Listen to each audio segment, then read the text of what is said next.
In this next session, we'll focus on academic integrity. And we'll have some contributions and then a panel discussion with hopefully some time for questions on Slido. So firstly, I would like to ask you to welcome Dr. Irene Glendinning. Irene has had a long career in education, research and computer science. She's taught at secondary, further, adult and higher education levels in diverse subjects and managed a wide range of undergraduate and postgraduate academic and research programs. She's led, co-led, participated in many successful research projects focused on student experience, working with students as partners, policies for academic integrity, academic quality and standards, corruption and pedagogy.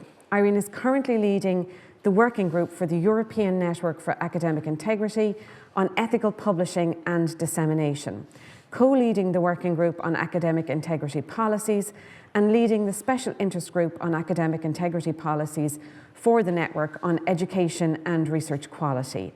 She's edited and published many journal papers, books and book chapters on topics relating to her research. And we'd very much like to welcome Irene to speak to us today. Thank you.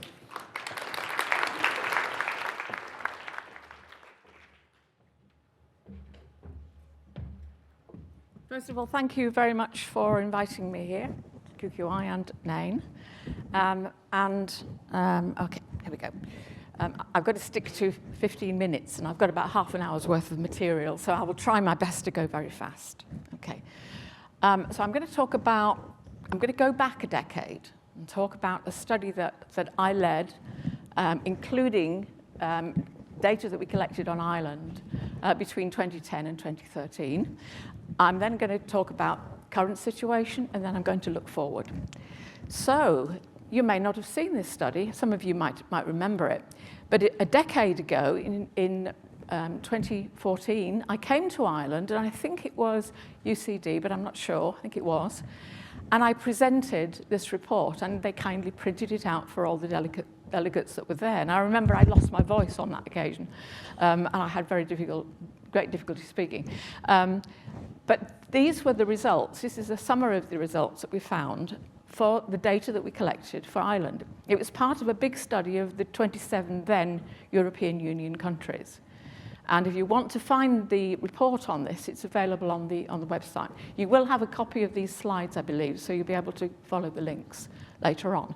So the spider chart at the top there shows how Ireland, the data that we collected for Ireland, how it scored against 9 factors that we were assessing against on this, what we call the academic integrity maturity model that we created for this project. And you can see there was a weakness in the prevention, as we called it then. The other thing I need to point out is this project, as was all the dialogue at that time, was about plagiarism.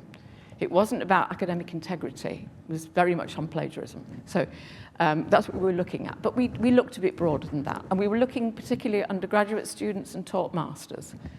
So that was a position. Of the 27 countries, we didn't really intend to set out a league table, but just for reference, when we compared the scores across the 27 countries, Ireland came fourth. So you're pretty near the top. And the country that came first was the UK, followed by Austria, followed by Sweden, then Ireland, and then following Ireland was Malta. And the score was quite good. It was out of a possible score of 36. The score was around about 19. And so it was reasonably good, but there were clear areas where there could be improvements.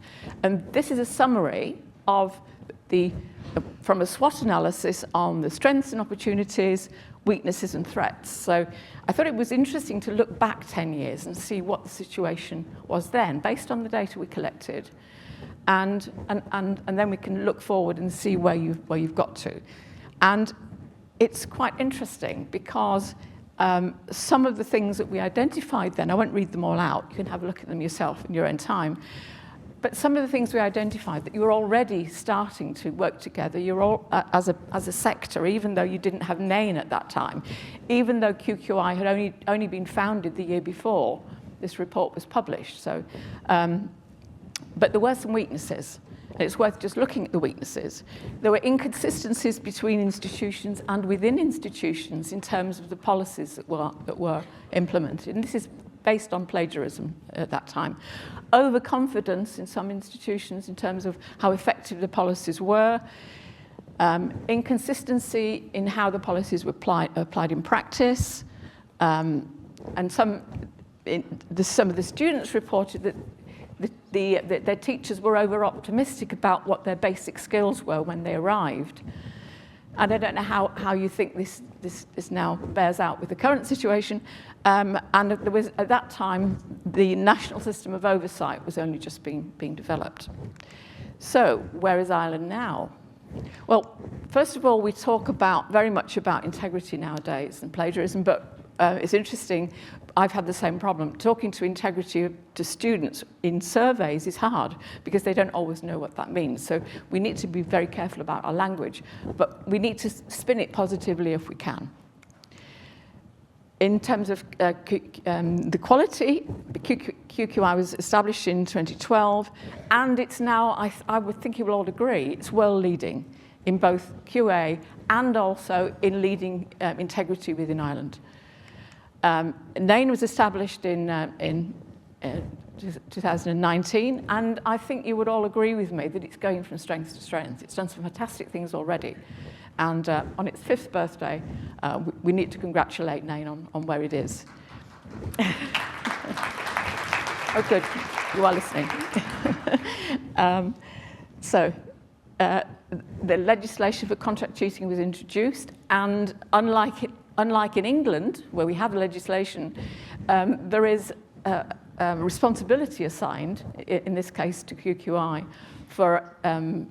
for making it work, for operationalising it, unlike what's happening in the UK, in England, where we simply don't have anyone responsible. It's all down to individual institutions and individual police forces as well, wherever you are, and it's not working as well. Lots of really high quality guidance notes and lovely projects have been completed and are generally available, not just to Ireland but for the world. So I think we can say it's not just affecting Ireland; it's actually helping the whole world. There's a huge amount of awareness across education in Ireland, and I think you really need to be very proud of that.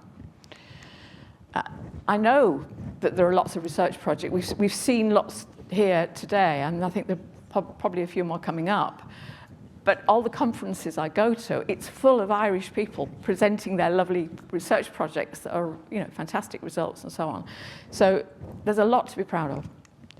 So, but what more needs to be done? Well, we've heard a lot about AI, and we're completely obsessed by AI, aren't we, in our lives? But there are other things that we need to be concerned about, apart from AI. We need to make sure that there's a consistent approach across institutions. And I know there is still a certain amount of fragmentation where there's strengths and weaknesses across institutions and between institutions. There needs to be a much broader view of what integrity means. And particularly, integrity is not just about student conduct. And I want to emphasize that really to you today and get you to think about that. There needs to be leadership, coordination, and adequate resource provision. And that means that there needs to be kind of buy-in from the top of institutions to make sure that that happens. There needs to be clear guidance for everybody, particularly in the language that students understand but everyone else understands and can access. I think we're all agreed these days that it needs to be very much an education-led approach, but where possible, proactive rather than reactive, waiting for things to happen. Sorry, they're slightly out of order here. I must have changed the sequence and not changed the... There needs to be integration with the quality cycle within the institutions to make sure that anything to do with integrity feeds into the quality of the institution. But there also needs to be ongoing monitoring, hopefully reporting up to the Board of Governors or to the senior management, senior leadership within the institution. statistics need to be kept, and you need to think very much about what kind of data to keep, to maintain, and how to use that data to make sure that you know what's going on in the institution and that you can take action to correct any things that are not working very well. And clearly, very, very importantly, working with students as partners. So, in terms of operational integrity, where else can things go wrong? And I'm running out of time, so I need to go through this very quickly. There are other areas of where integrity can be breached. Institutional governance, staff recruitment and staff promotion, student recruitment and admission. All sorts of things can go wrong there. And if you make mistakes in that field, you will admit students who are more likely to cheat simply because they couldn't succeed without doing so. Teaching and learning, and you need to think about pre-degree, all the different levels, right up to PhD level. Student assessment is the one that we focus on most, and it's still very important, but there are other factors that we need to consider. Credentials and qualifications, we sometimes don't think about those, but people do fake qualifications, and we need to be wary of that, particularly with both students and staff coming in as well. Scholarly research and academic publishing. So there are lots of things, lots of areas within your institution where things can go wrong. I haven't got time to look into this in detail. If you want to have a look at this, these are all areas where you need to think about the integrity happening. And only the purple ones are the kind of student conduct part, only the purple boxes. Students are in the middle of this chart, but there are all sorts of other operational things going on where there needs to be real attention to integrity. So it's not just about students, it's about the whole institution, and it's about everyone within the institution. This is something I've been working on recently. The alliteration that was used by Danny, I do it as well. I've got 4 Ds here. Deterring, detecting, documenting, and deciding. So this is just the purple bit of that chart. And if you look at the deterring bit, you see that the reason I used a pie chart there, a Gantt chart. The pie chart here is the overlapping bits. The central bit is communication, and the overlapping bits between the circles are all really about training and so on. So it's quite an interesting way to think about it. But each of those can be broken down into its constituent parts, and you can see the overlap between them. I don't have time to share any more of that with you, but rapidly running out of time. So just thinking about how we stop thinking about AI for the minute and think about all the other kinds of cheating that happen. First of all, by students. There's a lot of them here. I'm not going to read them all out, but there are lots of different ones. And it's really quite important that we're aware of all of these different types of, I've called them cheating, breaches of integrity, because some of these are not about cheating, it's about student skills. But there are other types of misconduct, other types of breaches of integrity that can be committed by members of staff and by students that we sometimes forget about. And some of these are really quite serious types of misconduct. So integrity covers all of these things, not just about what students are doing. So it's really quite important that you look at it broadly and holistically when you're setting up your institutional policies or reviewing the policies to make sure you take into account all the different things that can go wrong. I'm going to skip over that slide, but that's kind of looking at contract cheating in particular, but actually looking at how AI is also used these days by contract cheating companies or by students themselves, misused. And clearly we want students to use AI and we want students to use it in a correct way, but there are ways that they can misuse it, and we need to be mindful of those as well. So, challenges. Plagiarism, surprisingly, still appears to be the most common form of integrity breach, and it's not always misconduct, as some of you will, most of you will know. But we still have these threats from contract cheating, and the contract cheating companies are getting quite aggressive because they've kind of lost their business model. So they're spreading their wings, and they're doing things like offering to sanitize students' AI-generated work and so on, things like that. So they're changing their business model. Students are bombarded with invitations and requests from essay mills. Essay mills are using AI, and a really bad one that's coming from Australia, agents are facilitating the whole student experience, including faking qualifications on entry and then supporting students through their student journey. We know that students are using paraphrasing tools. We want them to use these in an appropriate way, but sometimes they are using these tools, translation software as well, in inappropriate ways to help them to get by. And I've got about a minute left, and I've got a lot of slides that I haven't shown you yet. So, but these are important. Failure to detect serious forms of academic misconduct and deal with them is a threat, whether it might not be one that you think about, but it is actually a threat. Complacency, denial that there's a problem, that's a threat as well. Also, a threat is where you're not fully resourcing the ability to deal with all these threats. Okay, so this is about different types of students. I've not got time to go into it, but I know some of you have seen this wonderful pyramid from Kath Ellis and Kane Murdoch. This is my take of it, which I've thought of it in parallel with them. There are 3 types of students. I've got 19 seconds left. Those that would never cheat, those open to persuasion, and those intent on cheating. And our actions depend very much on dealing with all those 3 different types, and understanding that the 3 types of students exist.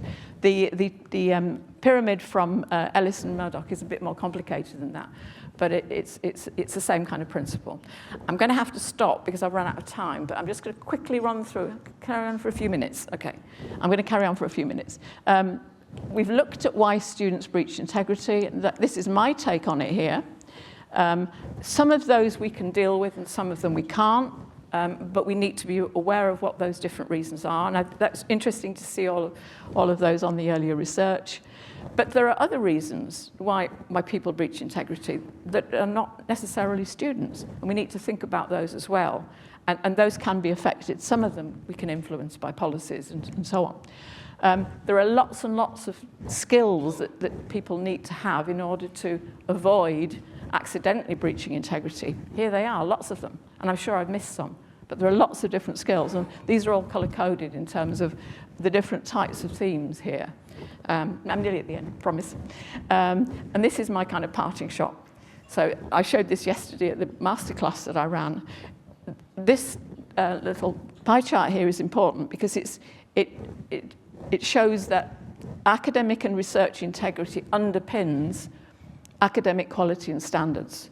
It's everyone's responsibility. It's not just about students. It's not just about those responsible for dealing with cases and so on, with the jobs. Everyone in the institution is responsible, and we need to get that message out. So with that, I'm going to stop. Thank you very much for listening. Thank you very much.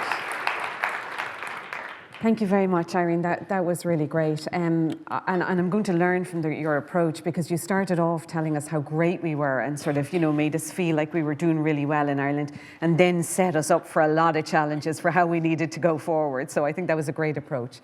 Next, I'm going to invite Sue Hackett. So Sue Hackett is an independent education consultant. Previously, she was the manager for academic integrity, enhancement and strategic projects at QQI. Her experience spans an extensive career in academic integrity issues, international education, teaching, learning, assessment, quality assurance, including external reviews, language education, strategic planning and management. Do you recognise yourselves? Previous roles include manager of the validation of English language education and transnational programs manager for review and enhancement at QQI. So I'd like to welcome Sue to the podium.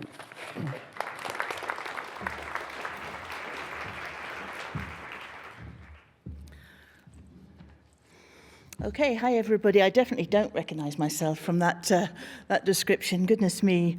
But I've certainly been around a long time, I know that, probably longer than a lot of people sitting in this room.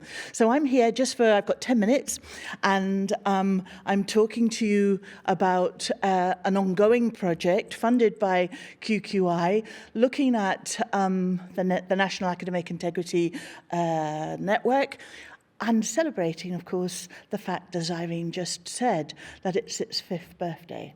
So we're at that benchmark stage where the network was set up in November 2019.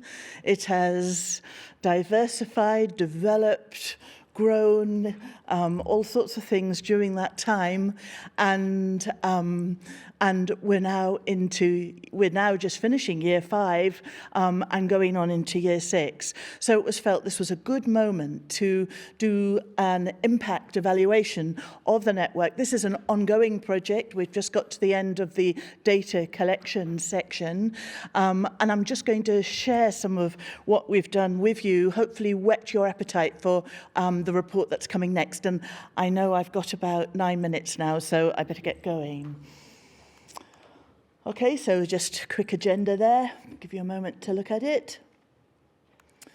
And then here is the definition we took for impact. I felt it was really important to have a common understanding of what we meant when we talked about impact. There are various definitions out there.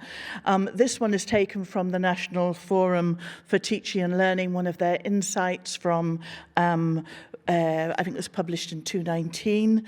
And the key word there, I suppose, is sustainability or sustainable longer-term effects that the project or the initiative has had. So it hasn't just finished with the intended outcomes and then sort of dwindled away into nothing, but it has actually had a transformative, sustainable, embedded effect. When we talk about impact, we're often talking about, something that was intended, something that's really positive, with evidence that you've achieved what you set out to achieve, and of course that does cover a great deal of what impact means. However, we also have to think about unintended impacts that emerge throughout the life cycle of a project, and they may be positive as well, but they may also not be quite so positive, and we need to look out for those. They're sometimes maybe rather facetiously called grimpacts, and you'll see those described here as well. Capturing impact is essentially quite a inverted commas messy business, particularly looking at the necessity to have that real portfolio of evidence. So you're not just looking at one sort of data collection method, you're looking at a whole range to validate what you're collecting, and as I hope you'll see here, we're looking at both qualitative and quantitative data. We're definitely not focusing exclusively on the metrics scenario. The impact framework is designed to both look back at what's been achieved so far in terms of impact and what has emerged through those 5 years, and that's really very interesting to observe, and also to look at the actual impacts, and then also to look to the future, identifying perhaps potential impacts, and these are all tied to the criteria which is derived from the strategic goals of NAIN since its beginning. I think it's had 2 strategies, and we're currently on the 3rd one. Okay, so here is the methodology, just a quick, probably no immediate surprises there. The international academics, friends of NAIN, people who've been involved in webinars, seminars, training, events, advising, masterclasses, etc., etc. And they've obviously been key as well in terms of data collection. various forms of surveys and semi-structured interviews. This is our data so far. This is what we're working with, and I'll just give you a moment to look at that.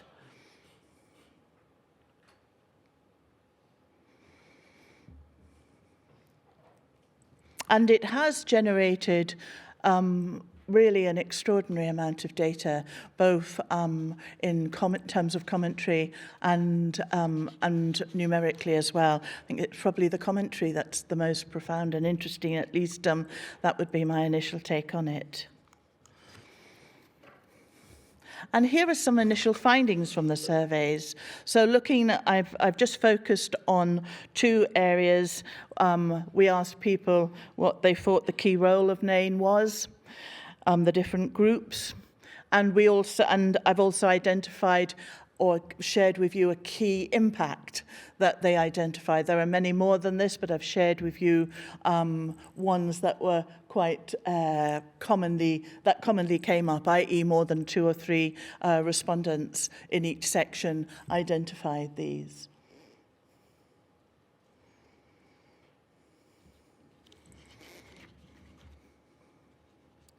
So a peep in the window of what's coming. And then some of the key impacts that were identified by the international experts. And they had a rather different survey, as you can imagine, for obvious reasons.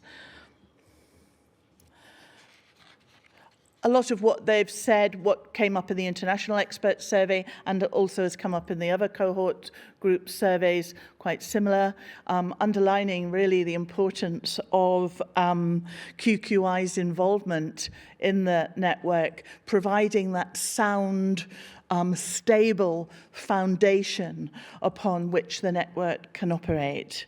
I think that's almost universally commented on, and not least all the administrative support, funding, etc., to allow it to thrive. Some key insights from interviews. So here's one, and again, I selected these given that they were fairly pervasive comments given in one form or another.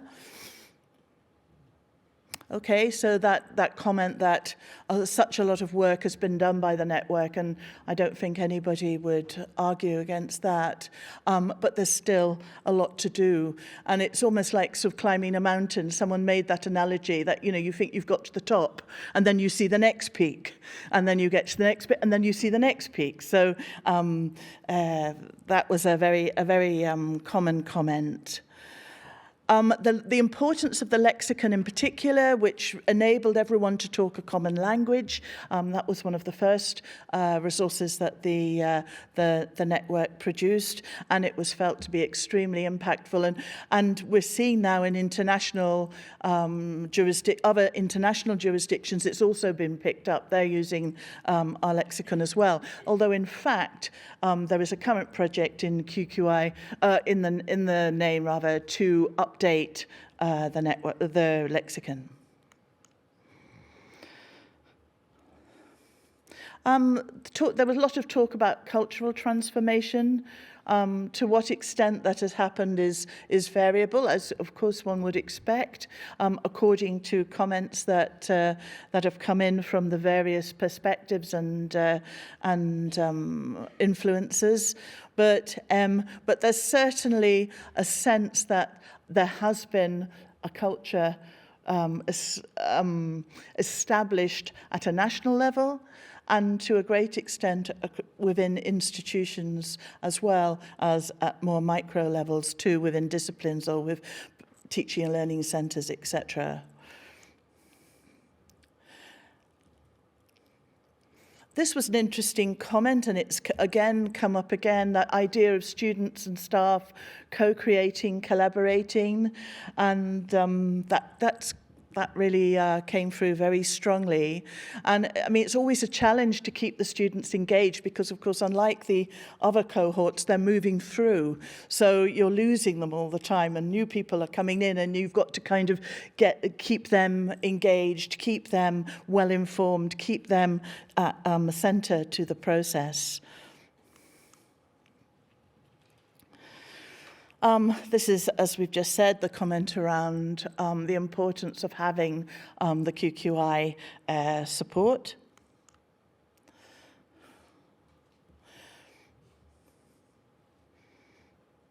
Okay, and I think this is interesting, and it relates to something that certainly came up yesterday in one of the master classes, and maybe has been touched upon as well this morning, that misconduct hasn't been seen previously as related to poor practice on the part of institutions or teaching staff. It was always kind of the student's fault, or the learner's fault, or they were misbehaving, or etc. Whereas, of course, it's as we are all probably in this room very aware, it's much more than that. And then a key message, and I'm really finishing this slide with this one, that idea that we've talked about NAIN over the last 5 years as establishing this community of practice, that developing expertise in academic integrity, and a couple of people in the interviews made the comment that it's more than a community of practice now. It's a community of leadership in the area of academic integrity, and I thought that was really very insightful. I'm going to finish. I can't resist sharing these with you. So you'll see the lexicon and indeed the toolkit already in place. And at the bottom, which we sometimes forget about, but there is a really wide repository of webinars, podcasts, masterclasses, all sorts of references, links to other non-NAIN webinars available, as well as the actual resources themselves. And I would, if you're interested in knowing what the working groups in NAIN are working on at the moment, as I said, they're currently working on updating the lexicon and developing more professional development pathways. So do talk to your NAIN member. Every institution has at least one. Or indeed talk to your students who are members. And lastly, just to say a big thank you both to the NAIN Steering Committee, who've been fantastic, given this project a lot of support, feedback on surveys, etc. They've just been brilliant.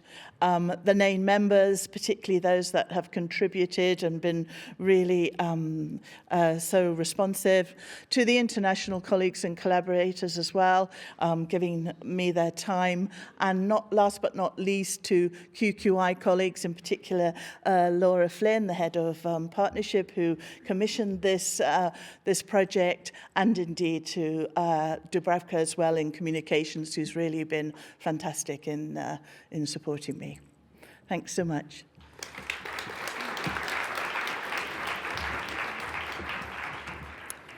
Thanks very much, Sue. I think you'll agree that those two presentations have given us a series of perspectives, I suppose, on academic integrity that will certainly stretch our perspectives and let us go home with something new and different. So now I would like to introduce you to Billy Kelly. This next session is a panel discussion which Billy will chair. Billy is the chair of the National Academic Integrity Network and former Deputy Registrar and Dean of Teaching and Learning at Dublin City University. Since November 2019, he served as the chair of NAIN, a national peer-driven network of staff and student representatives from the Irish tertiary education sector, which aims, as you've heard, to assist and offer guidance to institutions in relation to the challenges that they face in terms of academic integrity. The panel will include Aisling Reast, Greg O'Brien and Dr. Mary Claire Kennedy, and Billy will, I'm sure, introduce everybody. Thank you. Thank you very much, Irene. We're sort of open to questions and opinions, and we're going to talk a little bit about NAIN and its development. But first, I want to make some comments on what we saw from Irene Glendinning and what we saw from Sue Hackett. I do think the point that Irene, or one of the points that Irene was making about as individuals, as lecturers, and as institutions, we have to model integrity. It's not enough to think of this as a student misconduct issue or a student breach of academic integrity. It's actually about a whole of institution approach. And if you think about integrity, we want students or graduates, right, to go out into the world and as citizens of the world to act ethically and with integrity. So it has to be part of something that suffuses the entire ecosystem that the students, right, are working in, what Danny referred to as the soul bit, right? Okay, integrity is really, really important in that particular context. I'm going to turn to my panel members first, and ask them, first of all, do you have any particular thoughts on what Sue has said or what Irene has said? Yeah, I mean, I was struck by the words that Sue used about NAIN being a strong and stable foundation. And I do often think of it as my silent friend in the room when I'm trying to rationalize some of my decisions to my colleagues in UL, where I'm the academic integrity lead. And having that strong foundation of guidance and a network that has discussed issues, that has kind of, I suppose, done some troubleshooting on the things that might arise in the institutions is very much there as a really solid structure and a framework to hang decisions against, I think. Thanks. Aisling? Well, just to say, I think we can all be very proud. I mean, I certainly feel very proud today listening to both Irene and Sue talking about the impact, the work that NAIN has done. And I mean by we, I mean all of us in this room, because NAIN is the sector. And I think when we were brought into a room 5 years ago by QQI, and the life frightened out of us when they described some of the activities that were going on that I suppose really most of us in the room hadn't been aware of up until that point. I think if they'd have told us that in 5 years' time, that as a sector, as an academic community, we would have worked together to produce so many resources that have had such an impact within our institutions, but also across the world. So I think, you know, collectively, HE Ireland can take a little bit of a bow for that. Thanks, and Greg? Yeah, you know, when I realized how high the stakes were in academic integrity, from policing, nursing, science, industrial, chemical, plant engineering or whatever, my eyes, as you say, were opened wide. The stakes couldn't be really higher in terms of, can this person really do what they say they can do? And that's what we're talking about. And so when I talk to students about academic integrity, it's very abstract to communicate to students. So what I usually have formulated is, it's being true in what you say and do to in your academic work while you're with your institution. So yeah, it's a vital network that we work in, and we put the hours in and we put the thought in and we bash it out, don't we? Yeah, Aisling mentioned the date almost exactly 5 years ago, right, that QQI brought senior people from higher education institutions into a room, and Kath Ellis scared the pants off us, right, okay, about contract cheating. And there would have been relatively little awareness in the Irish sector about contract cheating. And in some sense, we thought that was the problem at a point in time. But actually, we're on a journey, and I almost say a never-ending journey, but not out of any sense of despair, right, okay? But a journey, right, whose destination is varying all the time, whether it is Sue's higher mountains all the time. But I'd like to think that the problem of dealing with them isn't a problem of scaling harder and harder and harder mountains, but actually, right, okay, that we get to a space where we can be more comfortable about the integrity of our qualifications. In terms of people have talked to the guidance, right, okay, that NAIN has developed, and Aisling, you were central to the development of much of that guidance. Could you say a little bit about that journey? Yeah, and again, I think just to be really clear, the wonderful thing about the guidance that we've developed over the past few years has been that it has been co-created by the sector. And I think that without that co-creation, it wouldn't have had the impact that it has had. We have, I think, nearly 150 members from about 50 institutions now. Higher ed and very recently further ed have joined the table as well.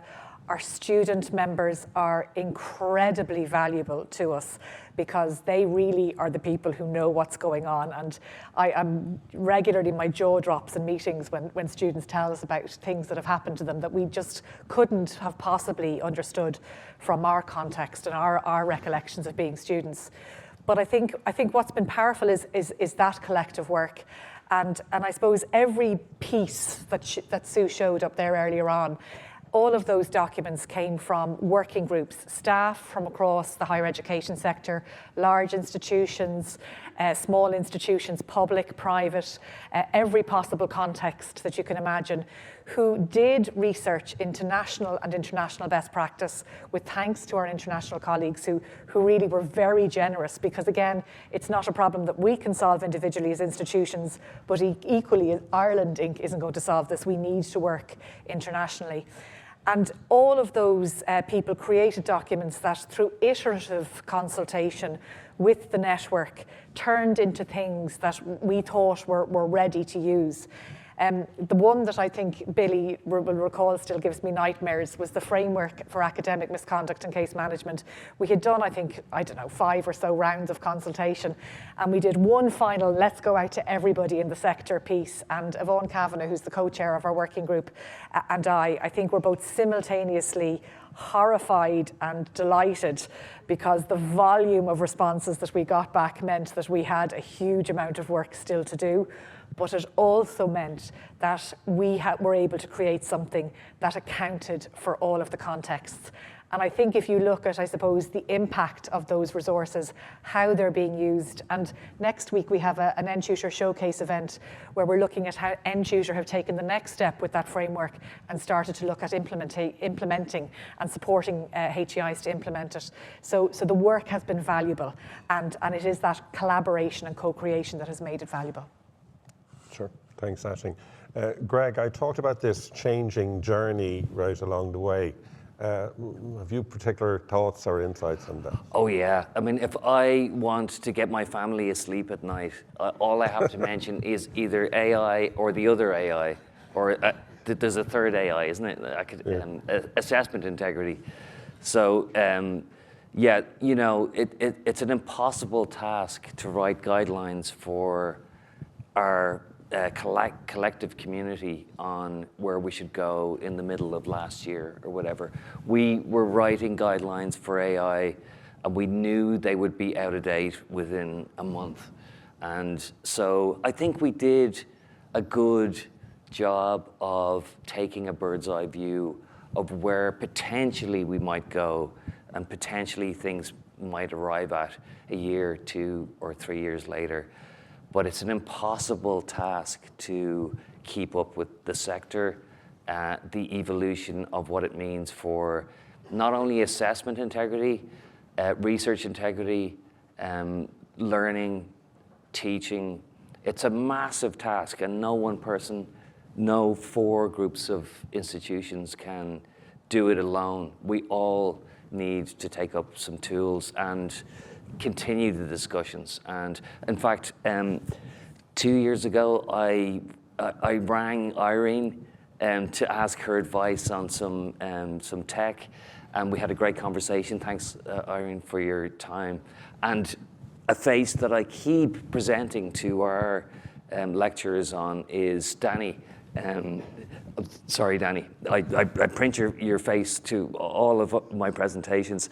Follow these people. These people are working on what we need to be thinking about in terms of assessment, in terms of integration of assessment with AI. So yeah, it's endless work we need to do. And Mary-Claire, can I ask you about almost the specifics of implementing policies, procedures within an institution and the role that guidance may or may not have had in that. Yeah, thank you.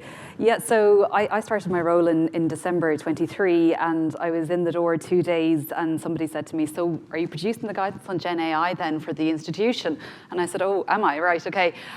So I printed out, obviously, the NAIN guidance on AI, and that really informed an interim statement I had on the institutional use of generative AI. So immediately, it set our institution on a particular pathway where there was, prior to that, there lacked clarity on what was permitted, not permitted.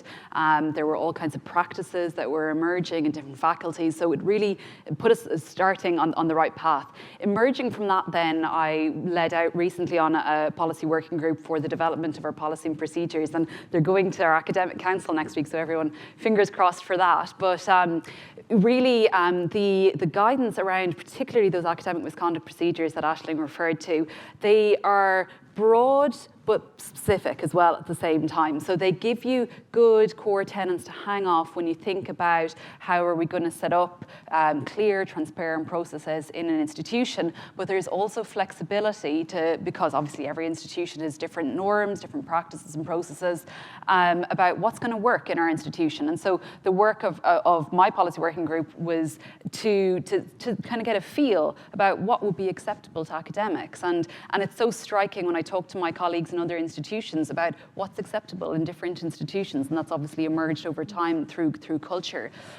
So it really has been the very strong foundation for my policy and procedures. But I suspect that if you took my draft policy out now and set it alongside any of the NAIN, you would see, I think it's a cousin. It's not a mother or a father. It's not a sibling.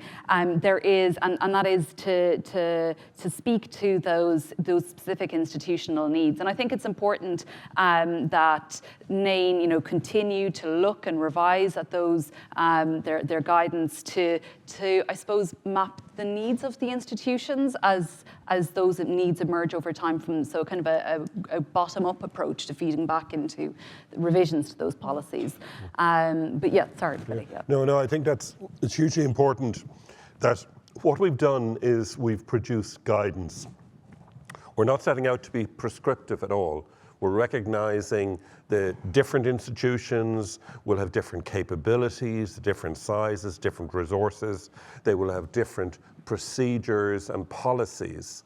And this guidance, should, in some sense, dovetail with those unique circumstances, policy environment, or whatever. We're not trying to tell people that there is a one-size-fits-all. There is not, They have to be responsive, to the particular institutional environment in which they're being considered, and policy is being developed. I see there's, I don't think we probably don't have time for questions. Yeah. Are there questions? I saw something coming up. Just Billy, while the questions are coming up, maybe just to say that, as I think it's been mentioned today, one of the documents we're revising at the moment is the lexicon. And there was 2 key drivers for that. One was we created the lexicon in, I suppose, a theoretical framework. Nobody had been using it up until that point, whereas now institutions have started using it within their policies and procedures. So it was really important for us to learn how that's worked. Yeah. And the other part of it that I think was interesting was obviously the whole landscape had changed. So things like, prompt engineering didn't exist 5 years ago. So all of those new terms should be coming up in the lexicon that we're hoping to publish soon, the revised version. And there's an important related point to that as well in terms of the language of the lexicon and the language of guidance. Because this was from student input, it became quite clear to us, that while we thought we were being precise and clear in the language we were using, that message wasn't always resonating with students, And this is such an important part of anything that we do. If it doesn't resonate with students, it almost certainly isn't going to have the impact we would hope it would. Conscious of time, I want to acknowledge one last part that was alluded to by by Sue in terms of this. Without QQI facilitating the network, we are not of QQI, but without their support, we wouldn't have achieved a fraction of what we've done. And they've changed through their actions, right, okay, and their support. They've changed the awareness, right, in the sector. And we see, even in terms of the Higher Education Authority and SATL funding encompassing academic integrity for the first time. So seeing this, right, okay, as a hugely important part of what we all have to do. And we're very grateful to QQI, and I can't not acknowledge that again and again. You're going to wrap on that? Or am I on time? Oh yeah, sorry. I'm not sure if there are questions.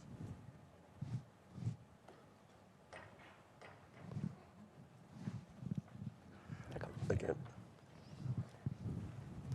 Check.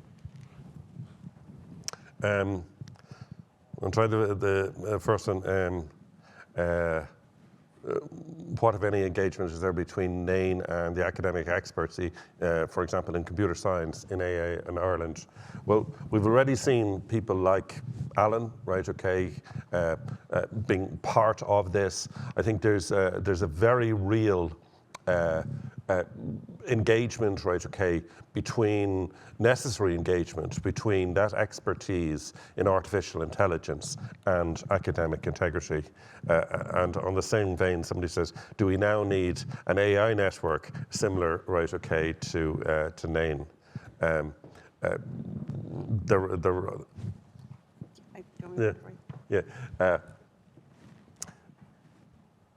Greg, do we need an AI network similar to NAIN?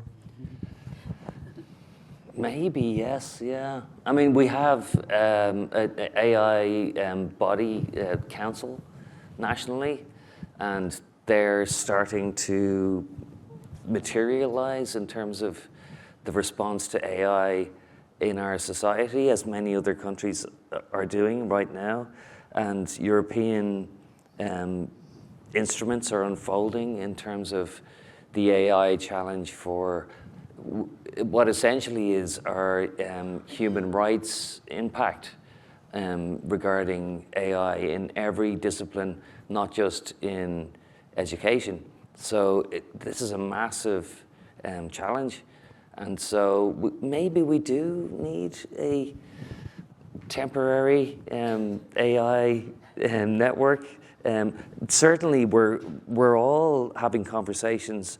We always look to our Australian friends for cutting edge academic integrity and AI-related assessment, teaching and learning insights, and the heroism of our Australian colleagues in terms of their experimentation, innovation in this field is exemplary. And the counter-argument to that is we need our own response that is an authentic Irish response to our challenges. So the conversations are already happening in NAIN and colloquially from county to county. Yeah. So yes, maybe we do that speaker on the Twitter machine.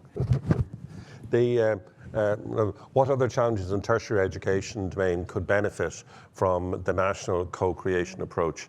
I think the thing that has really worked well within this network, and some of you with long memories may remember the framework implementation network. And again, right, okay, this idea of devolving, right, responsibility for developing guidance to those who are actually doing it, rather than trying to prescribe it from the top. So the guidance then reflects the real concerns of people on the ground.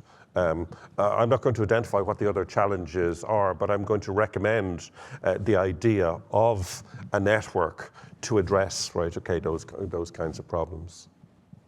Aisling, there's a question for you. Yes. How does academic integrity complement medical professional integrity? Wouldn't it be terrible if I said it didn't? No, of course it does. And I think Dr. Matthew Lynch from RCSI is in the audience today, and he chairs our Academic Integrity Committee in the college. And I think one of the things that has been really valuable is, I suppose, in our engagement with colleagues across the university, our academic integrity policy, our academic integrity training that we provide to students online. All of that opens with I suppose, the close correlation between practicing as a healthcare professional and integrity in that role with academic integrity. And we see it as absolutely critical to our students' professional identity formation, that those two are very clearly linked. Interestingly, two of us on the panel are ex but current pharmacists, and I often wonder, is there something about I suppose that world that has attracted us to academic integrity is something that we see and hold very, very dearly. But yeah, very, very strong correlation, and actually to a certain extent it makes it an easy sell within the institution. Yeah. Very Claire, what were the first steps you took in creating a Gen AI IDA policy? So obviously there are a number of existing AI policy statements from a range of universities. The Russell Group is the first one that springs to mind, but TEXA have statements as well, and that was very informative. I guess that statement I produced in the first instance was very much an interim statement, as now reflected within our incoming academic policy and procedures. I should also say, arising from that, it became apparent to me that I needed to have a dialogue across the faculties, and so I set up a community of practice for artificial intelligence in the university and established good practice principles for the use of AI across all stakeholders in the university, so professional services, researchers, students, and academic staff. So everyone could buy into 5 principles.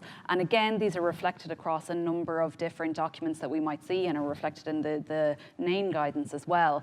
And that has been approved. I went through formal processes to have those principles approved.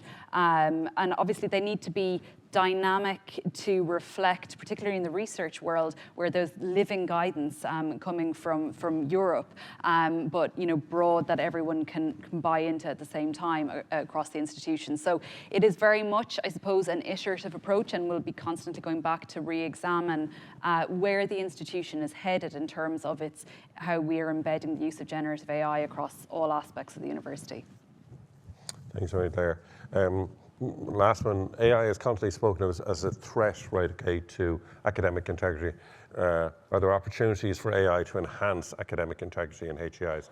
I would make the point, AI is really only a threat to academic integrity if we don't change. If we continue to do the things that we're currently doing, we continue to assess students in the way we're currently doing, clearly AI represents a very, very significant threat to the validity, right, of our qualifications. I do think there's a much bigger challenge, a strategic challenge for further education, for higher education, to think about our broad purpose in a world where you do have ubiquitous artificial intelligence. And that's much more, a lot of what we're doing at the moment is operational rather than strategic. I think we need to get to that strategic point in all of this. Seconds on the clock. How good is that? Look, before you go, I really want, on your behalf, I want to thank all of the panel. But I wanted, Billy Early called out his thanks to QQI and so on. But I also want to recognise Billy's contribution.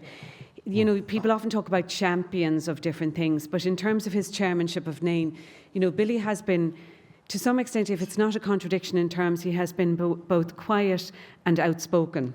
He's a very clear speaker, in some ways quite challenging, but very unassuming himself personally. So I think he has really shown enormous leadership. Thanks to you all. Thanks very much.